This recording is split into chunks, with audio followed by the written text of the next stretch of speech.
Hi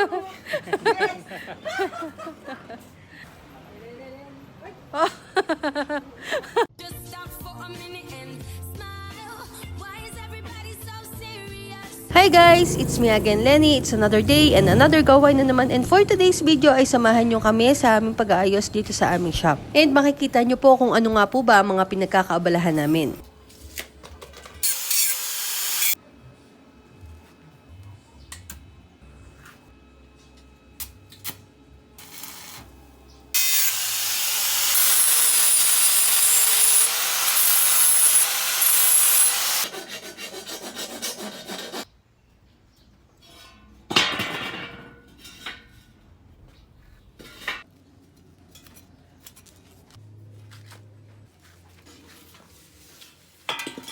Ito yung ilang buwan na namin pinagpapaguran talaga ni Love. And minsan, hindi na po talaga namin maintindihan kung ano ba talaga ang uunahin namin. At isa po ito sa mga plano na wala po talaga kaming pinagsabihan kundi kaming dalawa lang ang nakakaalam. And thankful naman kami kay Lord kasi naging successful naman ang planong ito. Pero hindi po talaga biro yung nangyari po sa amin habang pinagpaplanuhan namin ng mga ganitong bagay. Ang pananaw ko kasi malaking factor talaga sa mga negosyante kapag ka nakikipag-cooperate sa iyo ang mga staff mo. Kasi dalawang bagay lang naman ang pwedeng maging resulta nito eh. Maaaring sila ang tumulong sa'yo para umasenso ka at maaaring sila rin mismo ang magpapabaksak sa'yo. Pero gaya na sinasabi nga ng iba, the show must go on. And lahat po ng mga support, pag-i-install ay si Love po ang gumawa lahat ng yan. Ayaw niya talaga magpa-video, sadyang makulit lang talaga ako.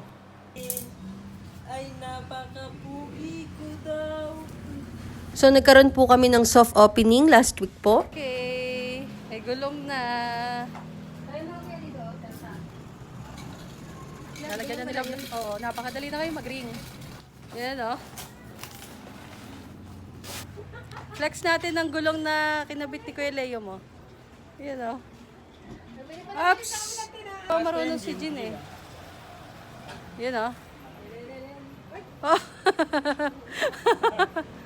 Galing, galing. Yun o. Nice! Flex mo, patingin, Jean. Nice! Ito na yung machine. Yan yung likod. Yung harap. Hello, nice. Try din daw ni Jean. Kita? Nice! And ayan po, everyday po talaga ay nag-aayos po kami dito. At dahil medyo madilim nga po tuwing hapon, ay nagdagdag ng ilaw si Love. So everyday po ay nag-aayos pa rin kami dito. And ayan, naglagay na rin sila ng curtain rod na magsisilbing sabitan namin. Naglagay na rin si Love ng ceiling fan para hindi mainitan yung mga staff namin dito. So kapag ka-closing time, saka inaayos si Love itong shop. So halos lahat naman po talaga na naging shop namin ay si Love talaga ang nagpapaanyo. Ang gusto niya kasi talagang gawa ay yung pangmatagalan, hindi pansamantala lang. Kaya inuubos niya talaga yung panahon at oras niya para sa mga ganitong bagay. Tago ito. Yan yung quality ng installation.